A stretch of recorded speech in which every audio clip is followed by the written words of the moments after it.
அனைவருக்கும்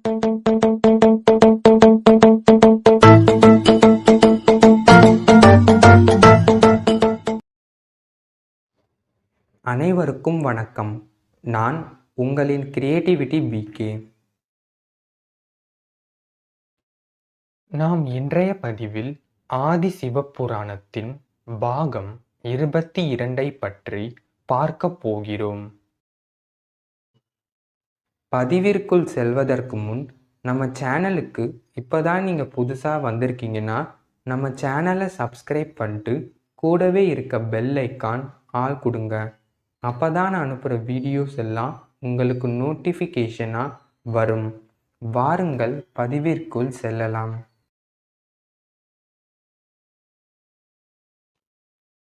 சிவபெருமான் தேவி சதியின் உடற்கூறுகளை ஒவ்வொன்றாக கண்டறிந்து அதை சக்தி பீடங்களாக மாற்றி ஒவ்வொரு சக்தி பீடங்களுக்கும் காவலாளியாக ஒரு பைரவரை தோற்றுவித்தார். தேவி சதி மடிந்துவிட்ட செய்தியையும் சிவபெருமானின் நிலை பற்றிய செய்தியையும் தம் ஒற்றர்கள் மூலம் அறிந்த தாரகாசுரன் மகிழ்ச்சி கடலில் மூழ்கினார். தேவர்கள் எம்பெருமானின் இந்த நிலையை கண்டு வருந்தினார்கள். சிவபெருமான் கைலாய மலையில் ஒரு குகையினுள் யாவரும் அறியா வண்ணம் தவம் செய்ய சென்று விட்டார். இதையறிந்த தாரகாசுரன் மூவுலகையும் கைப்பற்ற தடையேதும் இல்லை என்ற புன்னகையுடன் தம் படைகளை அனுப்பினார். ஓம் நம சிவாய என்று கூறி புராணத்தை தொடர்வோம்.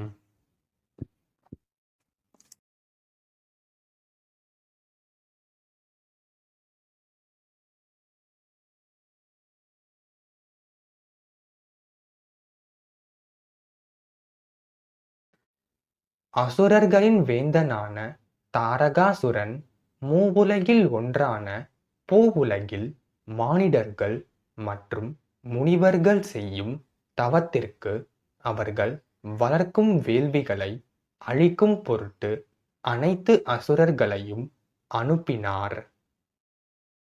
தேவலோகத்திலுள்ள தேவர்களை செயலிழக்க செய்ய வேண்டுமாயின் அவர்களின் அமிர்பாதத்தை தடை செய்ய வேண்டும்.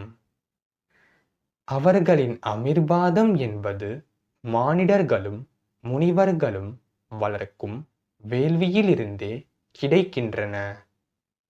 அதை அவர்களுக்கு கிடைக்கா வண்ணம் செய்துவிட்டால் அவர்களை எளிதில் வெற்றி கொள்ள இயலும் என்பதை அறிந்தே அசுரர்கள் மானிடர்கள் நடத்தும் வேள்விகளை தடுத்தும் அழித்தும் வந்தார்கள்.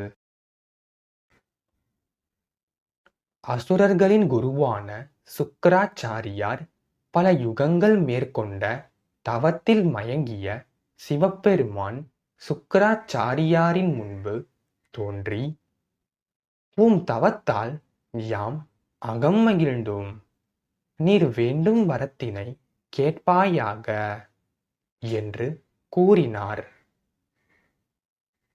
சுக்கிராச்சாரியாரும் தாம் முன்பாகவே முடிவு செய்து வைத்திருந்த வரமான சஞ்சீவினி மந்திரத்தை தமக்கு அருளுமாறு வேண்டி நின்றார். சஞ்சீவினி மந்திரம் மூலம் இறந்தவர்களை மீண்டும் உயிர் பெறச் செய்ய இயலும். இம்மந்திரத்தை அறிந்தவர் பரம்பொருளான சிவபெருமானே. சிவபெருமான் தன்னுடைய வாக்குறுதியை காக்கும் பொருட்டு சில நிபந்தனைகளின் அடிப்படையில் சஞ்சீவினி மந்திரத்தை அருளினார். அசுரர்களின் செயல்பாடுகளால் பலவிதமான இன்னல்களுக்கு மானிடர்கள் ஆளானார்கள். மானிடர்கள் வேள்வி எதுவும் செய்யாததால் தேவர்களும் பலமிழந்து வந்தனர். இவை யாவற்றையும் அறியாமல் தேவேந்திரன் தேவலோக கன்னிகளுடன் நடனத்தில் மயங்கியிருந்தார். தேவர்களின் குருவாகிய பிரகஸ்பதி அச்சமயம் சபைக்கு வருகை தர இந்திரரோ சரியான முறையில் வரவேற்காமல் அவரை உதாசீனப்படுத்தினார். பல முறைகளில் பொறுமையுடன் இவ்விஷயத்தை பெரிய பொருட்டாக எடுத்து கொள்ளாத பிரகஸ்பதி இம்முறையில் இதை பெரிதாக எடுத்துக்கொண்டு, இனி நான் இந்திர சபையை புறக்கணிக்கிறேன் என்று கூறி அவ்விடத்தை விட்டு விலகினார். படைக்கும் தெய்வமான பிரம்மதேவர் தாரகாசுரனின் பதவி மோகத்தால் மக்கள் அடையும் துன்பங்களையும் தேவர்கள் அடையும் இன்னல்களையும் கண்டு வெகுண்டார். இந்நிகழ்வினை பற்றி காக்கும் தெய்வமான திருமாலிடம் சென்று பிரம்மதேவர் முறையிட்டார்.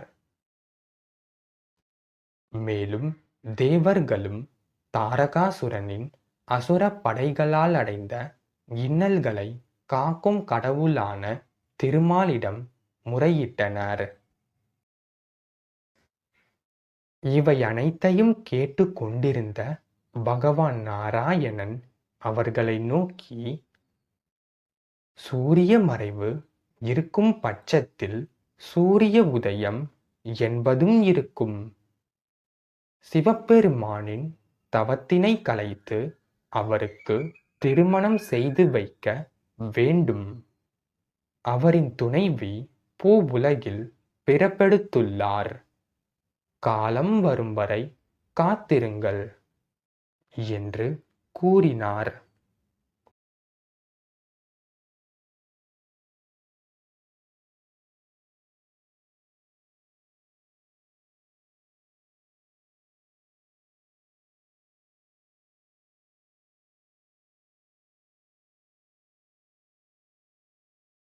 இந்த வீடியோ உங்களுக்கு பிடிச்சிருந்துச்சுன்னா லைக் பண்ணுங்கள், ஷேர் பண்ணுங்கள், கமெண்ட் பண்ணுங்கள், சப்ஸ்கிரைப் பண்ணுங்கள்.